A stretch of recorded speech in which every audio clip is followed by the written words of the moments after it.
Nshuti abadukurikiye, inshuti za gusengerwa bari mu gihugu cyacu, abari ku migabane itandukanye y'isi, twongeye kuba ikaze. Nubundi ni Harerimana Wellars ku buhanga bw'uburyo turi kumwe na Bob, hanyuma n'uwamanya n'ubundi w'ijambo ry'Imana ndetse no kuramya no guhimbaza. Dushimiye abantu badukurikirana ku ijambo ry'Imana, dushimiye abantu bakora comment, dushimiye abatugira inama, dushimiye abaterankunga bagusengerwa aho muri mwese, ndabizi ko hari Imana ibaho umugisha. Dushimiye abadusengera, namwe ndavuze ngo Imana ibaho umugisha. Anifuza ko uyu murimo wakomeza kubaho no kwaguka, mwese ndavuze ngo Imana ibahe umugisha. Uyu munsi ntago ari umunsi woroshye, ni umunsi udasanzwe. Ndifuza ko Yesu agusura, ndifuza ko ubona ubwiza bw'Imana mu buzima bwawe, ndifuza kubona impinduka mu buzima bwawe, ndifuza ko Imana ikwishimira, ndifuza ko hari ibintu bihinduka mu bugingo bwawe, kandi birashoboka. Cyangwa ni ukubyizera, kuko umuntu utizera ntashobora kunezeza Imana, ariko wizera urashobora kunezeza Imana mu buzima bwawe. Rero Imana ibasha gukora ibiruta cyane ibyo wibwira n'ibyo utekereza. Imana ifite imbaraga, Imana ifite ubushobozi, Imana ibasha gukuraho igisuzuguro ku buzima bw'umuntu. Nguhaye ikaze rero ngo ubane natwe muri kano kanya. Reka dusenga Imana. Uri Imana y'ububasha, uri Imana ikomeye, uri Imana y'imbaraga, uri Imana y'ubushobozi. Nta kintu na kimwe twakora, nta n'icyo twageraho utatuyoboye, utari kumwe natwe. Tugushimiye ko ubana natwe, tugushimiye ko uturinda, tugushimiye ko twitayeho, tugushimiye kurinze abadukurikira bari ku migabane itandukanye y'isi. Uyu mwanya ubana buri muntu wese ujye kudukurikira muri kano kanya. Imbaraga z'Imana ziganze, ubwiza bw'Imana buganze. Tuguhaye ikaze ngo ubane natwe Uwiteka. Imbaraga zawe zitwiyoborere. Turasenze ngo umwuka w'Imana atube hafi. Igitinyiro cy'Imana kigota umuntu wese udukurikiye hano kuri gusengerwa. Umuntu udukurikiye ahabwa umugisha nawe. Imbaraga zawe zikomeye zimube hafi mu izina rya Yesu Kristo. Amen.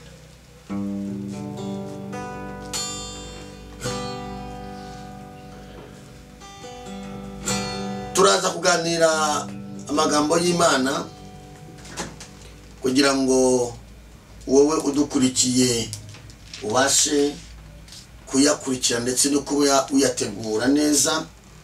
Turaza kuganira ijambo ry'Imana mu gitabo cya Yobu ibice 9, kandi abizi neza ko uragira umugisha ku Uwiteka. Igitabo cya Yobu ibice 9 ku murongo wa 5. Turaganira n'ijambo ry'Imana mu Efeso ibice 3 ku murongo wa 20. Ndazi ko uraza kubona impinduka. Ijambo ry'Imana mu gitabo cya Yobu ibice 9 ku murongo wa 5. Turasoma n'ijambo ry'Imana mu Efeso ibice 3 ku murongo wa 20. Mana ishimwe. Abefeso ibice 3 umurongo wa 20 hari ijambo rivuga ngo nuko ibasha gukora ibiruta cyane ibyo dusaba ndetse n'ibyo twibwira byose, nkuko imbaraga zayo zidukoreramo. Ibasha gukora ibiruta cyane ibyo twibwira n'ibyo dusaba, n'ibyo nkuko imbaraga zayo zidukoreramo. Ibasha gukora. Turebe iri jambo ry'Imana mu gitabo cya Yobu uko bivuze, kuko hari impamvu iri jambo rize ku buzima bwawe. Mu gitabo cya Yobu ibice 9 ku murongo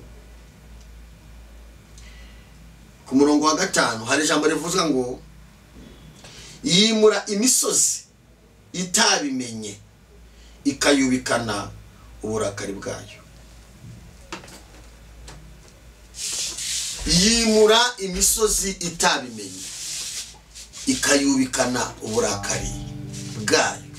Imana ibasha kwimura umusozi utabimenye, none ibasha kandi gukora.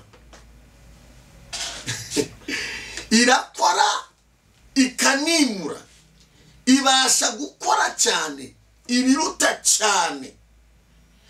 Umuntu Imana yamuremye imushyiramo ibintu byinshi, imushyiramo ubwenge, imushyiramo ubuhanga, imushyiramo ibintu bidasanzwe. Nigeze bavuga ngo umuntu agizwe n'ubwenge butatu.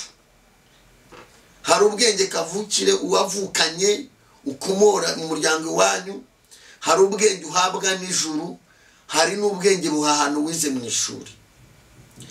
Ubwo bwenge bwose iyo udafite ubwenge wize mu ishuri, ari ubwo bundi nabwo bugira ikibazo. Ubu bwenge burafatanya. Ubwenge bw'ijuru Imana itagushyikiye mu byo ukora no mu byo wize, bigubera ipfabusa. Nibwo uzajya kubona ko umuntu ararushye ari kugenda yisuba mu muhanda kandi afite degitora. Aba nta bwenge bw'ijuru bafite. Abo barahari. Nibwo uzajya kubona ko umuntu anywa ibiyobyabwenge, itabi ryaramwishe, kuko nta bwenge bw'ijuru afite.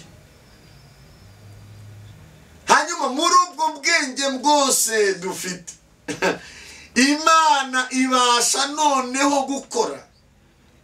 Haleluya! Ibasha gukora ibiruta cyane ibyo dusaba n'ibyo twibwira, nk'uko imbaraga zayo ziri zidukoreramo. Ibasha gukora,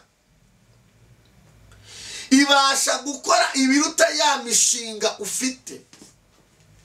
Ufite ibyo wapanze, ufite uko utekereza, ufite aho wize uragera, ufite utuntu watekanitse ushyira hariya, uravuga ati ibingibi birahagije. Ariko hirya y'ibyo wizeye ibasha gukora, kuko ari Imana ifite imbaraga. Ibasha gukora ibiruta cyane. Niyo mpamvu uzasanga kenshi ibintu umuntu yizeye si byo abona, n'ibyo utekereza si byo ubona. Wapi? Ukora urugo ugati nzabanza umukobwa, ayima wajya kubyara ukabanza umuhungu. Ibasha gukora, uri gukarangiza kavuga ati ubwo ndi kwiga ndangiza amashuri ndetse mbona akazi, ayiga kubona si byo bije, hakaza gucuruza. Kuko ibyo dutekereza si byo Imana itekereza. Imana ibasha gukora ibiruta cyane. Nge nabyise ibirenze. Imana igikora ibirenze ku buzima bw'umuntu.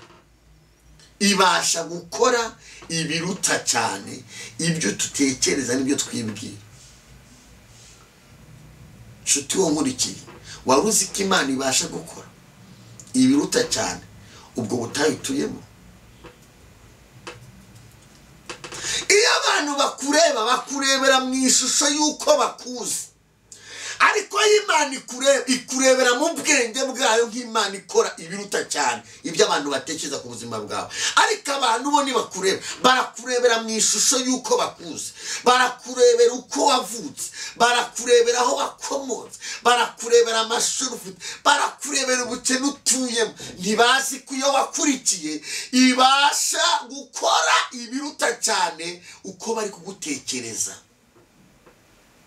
Twebwe nitukureba tuzakureba nk'umuntu wavutse higiriya ruguririya byacanze. Imana yo nikureba. Reka babwire, umukobwa bita Esther, umuntu wese wamurebaga yaramurebaga, yamureba akabona ari umwana w'imfubyi, akabona ari umwana utarize, bakavuga ati nuriya nta gaciro afite. Ijuru ryo ryamureba rikabona za umugore w'umwamikazi. Kuko Imana ibasha gukora takosika inema, ibasha gukora ibiruta cyane. iyo abantu bakureba mu buzima ubayemo uyu munsi bakurebera icyiciro uhagazemo. urazi ko hano iwacu hari ibyiciro, icyiciro cy'abakene cy'abakire, ibyiciro birahari. no mu murimo w'Imana bahari icyiciro burimo. mu buzima bwa buri munsi umuntu abayemo hari icyiciro tukureberamo, ariko Imana ibasha gukora ibiruta cyane ibyo abantu bibwira ku buzima bwabo. Imana ishimwe, ibasha haleluya. Imana yacu ibasha gukora. Ndagira iri jambo ryumve neza, rivuguruze amajwi ari imbere ya. Impamvu ufite amajwi menshi, uri kurebera uko wavutse, ukareba ayo urangije kwiga, ukarebera aho utuye, ukareba ubukode, ukareba imyambaro, ukareba ibyo ngibyo. Ntumenye ko iyo wakurikiye ibasha gukora ibiruta cyane ibyo wibwira. Ya papa, impamvu ibasha gukora, reka mbabwire impamvu ari ibasha kubikora. Twese abakomeye n'aboroje abantu bose ku isi, nta muntu udapfa. Umuntu arahitinga agacaho. Iyi ibasha gukora ntipfa n'isaza, ntisinzira, ibasha gukora. Si ibyo gusa, ntabwo ari ibyo gusa. none yimura n'umusozi. ntabwo ari ibyo gusa, iranimura. ubundi mu bashakashatsi n'abanyabwenge, ikintu kitimuka kitavaho gikomeye ni umusozi. ariko Imana iranimura, irimura, ivana umusozi ahantu utuye ikawutuza ahandi. yimura umusozi, noneho kandi iwimura utabimenye. iyi Mana yimura umusozi utabimenye. urahita uvuga ati ariko abahanuzi nawe ubwo se yimuye uwuhe musozi n'uwo yimuye? ahubwo si ibyaremwe byose byaremwe n'iyi. wowe si bivuga waremwe nande? ntupfa ugasaza, ntikwimura se ukabinyo bigahinduka, ubwo bigahinduka Imana bakwibagirwa, ntibikwimuye.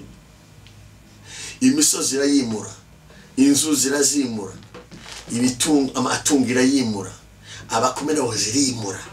imisozi nta kintu itimura. gusa nijya tubona ibirunga biruka bikaruka ahantu hari umujyi ukomeye cyane, ikimura umujyi ukavaho hakaza amabuye. ahantu hari umujyi ikahasiba neza hakibagirana. nta muntu hari nabona uvuga ngo aragiye kurwana n'intambara y'ibirunga y'umuriro. ntawe, bakora ibitwaro bikomeye. uzashakire umuntu uzajya kurwana ikirunga kigiye kuruka, abantu bose baruka amasengesho. irimura. Tukakubwira, ntuzi umusozi ukuri imbere, tubona uwo musozi ukuri imbere, wicara ukawureba nawe ukajya ukubwiriza. uzi ko umusozi ubwiriza umuntu umwe? uzi ko umusozi uzi ko umuntu agira umusozi akaraganya nawe mu buriri?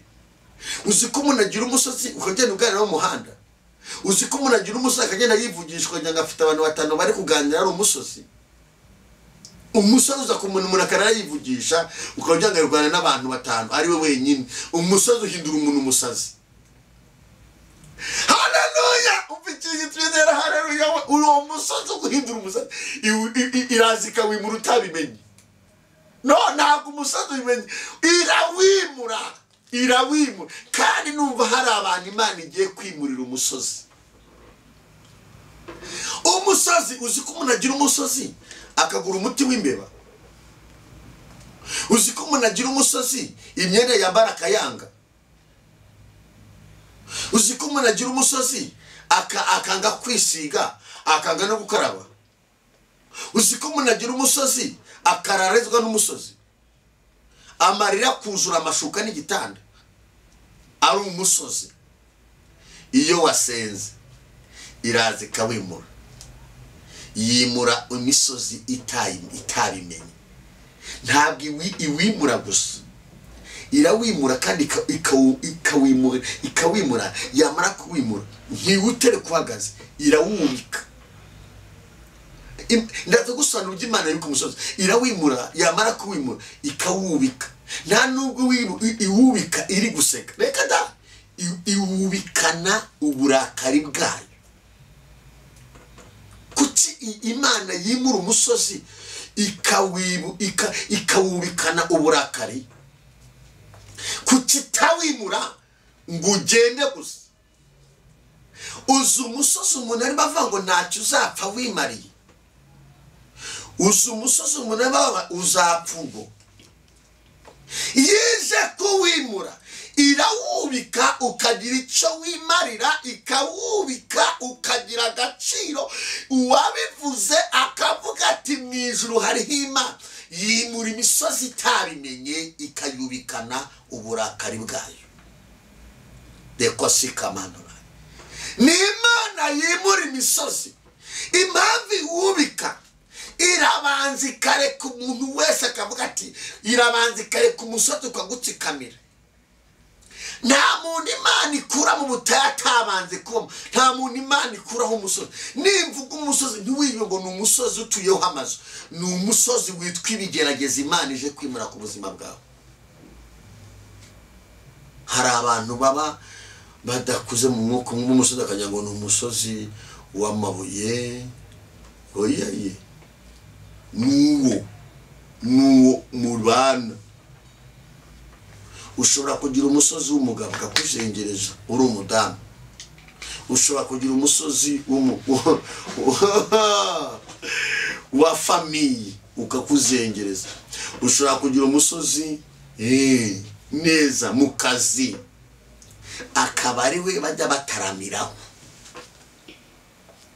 Uwo ni umusozi.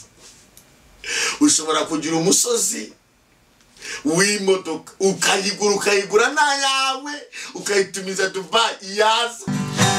Inyuma yawe hari ingabo zishinzwe kukurwanirira, zoherejwe n'Imana wemera ko urengana.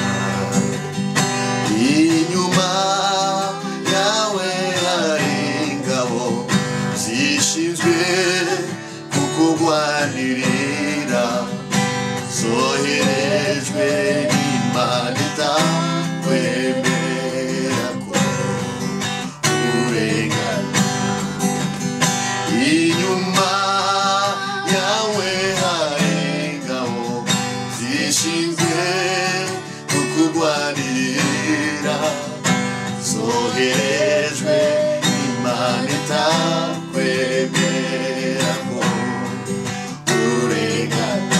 Mama we, inyuma yawe hari ingabo zishinzwe kukurwanirira, zoherejwe n'Imana wemera ko urengana. Inyuma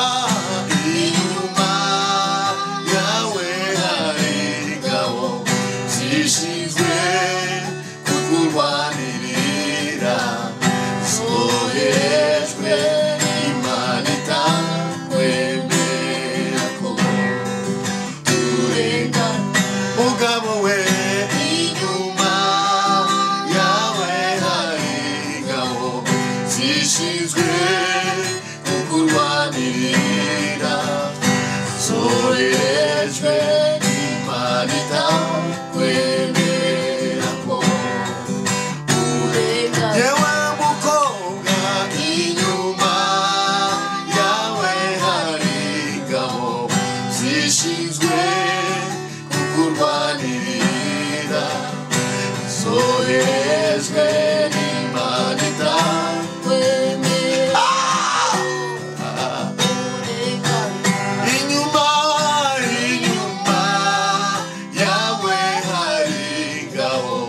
zishinzwe kukurwanirira, zoherejwe n'Imana wemera ko urengana. Komera humura,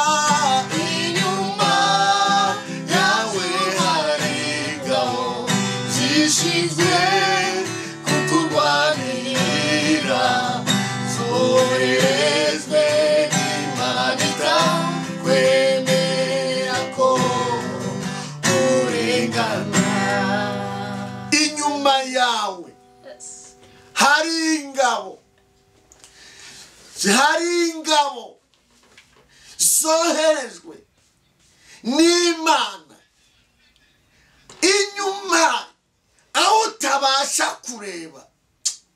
Abaririmbyi barinda indirimbo Imana ibaha umugisha. Hari igihe umuntu aririmba indirimbo ukumva n'ubuha ukumva arahanuye. Imana nirwana urugamba ikarutsinda, yimura imisozi itabimenye ikayubikana uburakari. Hari imisozi y'uburwayi ikumazeho igihe, Imana yimure muri aya masengesho. Hari imisozi y'amadeni, iyo nikoroheye ariko Imana yimure. Inyuma yawe hari Imana ibasha kwimura iyo misozi. Hari imisozi y'ubugumba bene data, igituma umuntu asenya agasenya yarakunze urugo, umugabo akagutaka agenda akavuga ati ntabwo nabana n'umudamu utabyara. Iyo misozi Imana yimure imisozi itabimenye ikayubikana uburakari bwayo. Haleluya! Ndumva hari imisozi papa agiye kwimura. Imana yacu yimura imisozi itabimenye. Uwo musozi ukujengereje Imana ibasha kuwimura. Ijambo twatangiye ryavuze ngo ibasha gukora.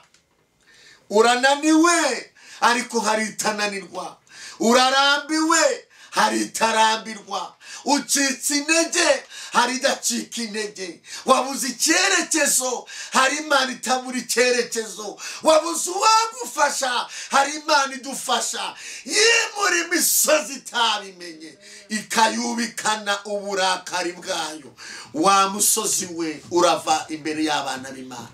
Lewa kotamando rebaye. Ndumva umwuka w'Imana mbwira ngo hari umusozi urakuvaho. Imana data wa twese se umwami wacu Yesu Kristo yimura imisozi itabimenye. Uzi umusozi w'amadeni, cyamunara ku muryango, Imana iwimure. Uzi umusozi wa kanseri, Imana iwimure. Uzi umusozi wo kwa minirivare, hari imisozi bantu b'Imana mumuriki. Umwuka w'Imana mayi buhanuzi ngo mbukuzane ngubwire ko hari Imana yimura imisozi. Inyuma yawe hari ingabo zoherejwe n'Imana itakwemera ko urengana. Hari Imana ibasha kurenganura umuntu uhagaze ku musozi. Umusozi umuntu awubaho, ukaba ku musozi w'ibitutsi, ukaba ku musozi w'inyuro, ukaba ku musozi w'agahinda, ukaba ku musozi w'urupfu, ukaba ku musozi wo gupfusha. Abantu bakagwima amazina ariko Imana ikazakuraho umusozi. Wa musozi we uravaho mu izina rya Yesu. Ukaba ku musozi famiye zikaguta. Iyo umuntu ari ku musozi inshuti zimuvaho, abakomeye bakuvaho, abanyabwenge barakureka, abawiganye barakureka, abo wafashaga barakureka kuko uri ku musozi. Ariko Imana iwubitse ere wakosikama. Imana yubitse umusozi. Ha ba abantu bakora igitaramo bati uwacu we, uwacu we yawubitse, uwacu we watabawe. Imana yubike ibimaze igihe imbere yawe. Wa musozi we va kubana b'Imana. Umusozi, umuntu aba ku musozi agafata icyemezo cyo kujya kwiyahura, kavuga ati bya ikiza nuko niyahura kugira ngo uve ku mutima. Yesu agukize uyu musozi. Yesu nagukize uyu musozi. Ese uzi ko Imana ibasha gukora ibiruta cyane ibyo usaba n'ibyo utekereza? Ese uzi ko Imana Imana ibasha gukora cyane ibiruta ibyo wari wizeye, ibyo amafaranga wari wizeye mu bukwe bwawe. Uzi ko Imana yakora yagwa amafaranga aruta yo gusaba. Yemura umusozi utabimanye ikawubikana uburakari bwa, umusozi w'agahinda, umusozi w'ibitutsi. Mbega imisozi we, mbega imisozi iri ku bana b'Imana, umusozi w'amadeni. Mbega imisozi we, umusozi wo gucanganyikirwa, umusozi wo kuburara, umusozi wo kubura uko umuntu abigenza. Uzi ko umuntu agira umusozi akarakora imibare ntibivemo bene da.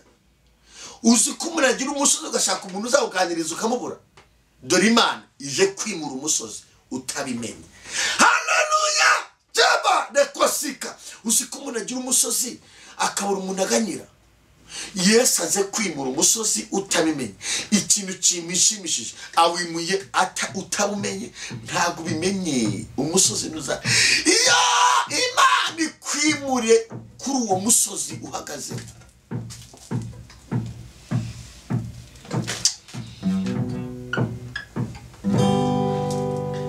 Inyuma yawe hari ingabo zishinzwe kukurwanirira, zoherejwe n'Imana itakwemera ko urengana. Bisubiremo. Inyuma yawe hari ingabo zishinzwe kukurwanirira, zoherejwe n'Imana itakwemera ko urengana. Inyuma yawe hari ingabo zishinzwe kuturwanirira, zoherejwe n'Imana itakwemera ko urengana. Inyuma yawe hari ingabo zishinzwe kukurwanirira, zoherejwe n'Imana itakwemera ko urengana. Reka mbabwire wowe nkurikiye, ubu buhanuzi ubufata ubugiro bwawe, kuko sibwo nari nateguye, siko nari nateguye ijambo ry'Imana nkicara hamuka Imana ngo nimvuge ku misozi. Ese ufite umusozi? Ese umaze igihe ubabaye? Hari umusozi ubona ugutsikamiye, hari umusozi wanze kukuva imbere, hari umusozi usunika ukabona n'ibigenda, hari umusozi umuntu agira ugashaka umuhanuzi agasenga ukanga, ukajya Kanyarira ukanga, ukajya Kizabona ku bari mu Rwanda ukanga, ukagenda ukurira indege ukajya ku musozi hakugiriye, hari umusozi tujyaho Pramonte ni Buganda wikanga.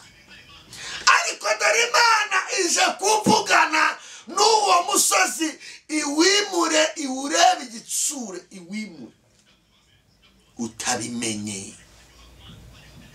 Imana yimuye umusozi wari uri imbere y'Abisiraheli, iwimura, irawimura, Abisiraheli barumirwa. Farawo aratangara, ibacira inzira mu mazi, bambukira humutse, irangije ikubita umusozi wabari kubirukaho, abari bari kubiruka, ikubitira mu mazi, irakubita inziga z'amagare ziravunagurika, irakubita abantu bamira nkeri, bamira amazi, kuko binjiye mu muhanda batakiriwe.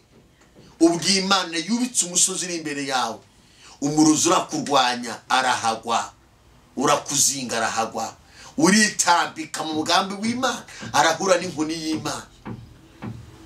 Farawo yashatse kwitambika mu mugambi w'Imana, kandi Imana yari yimuye umusozi, Abisirayeli babuze inzira. Farawo ashaka kwitambika mu nzira y'Imana ngo nawe ajyemo.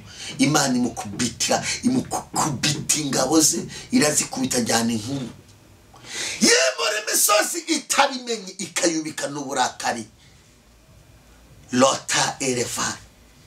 Imana ni gutabare uwo musozi ku mwana wawe.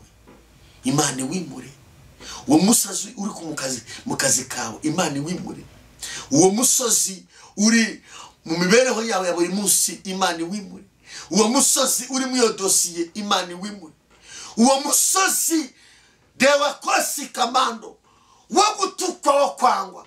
Imana wimure uwo musozi wo kutagira agaciro. Imana wimure uwo musozi wo kudashaka. Imana wimure kandi wimure utabimenye, ntubimenye kandi wubikana uburakari bwawe.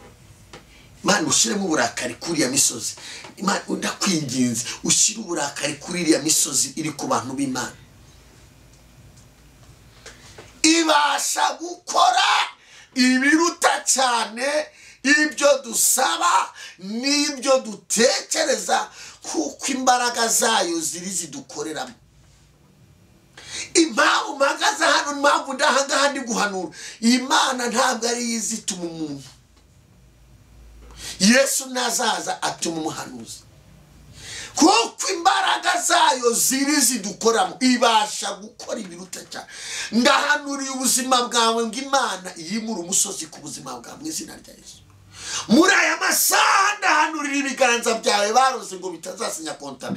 Ndahanurira uko Mwuka w'Imana ntegetse ngo uwo musozi wo kudasinya kontara uveho dewe kosi kamandora nawe ugira agaciro.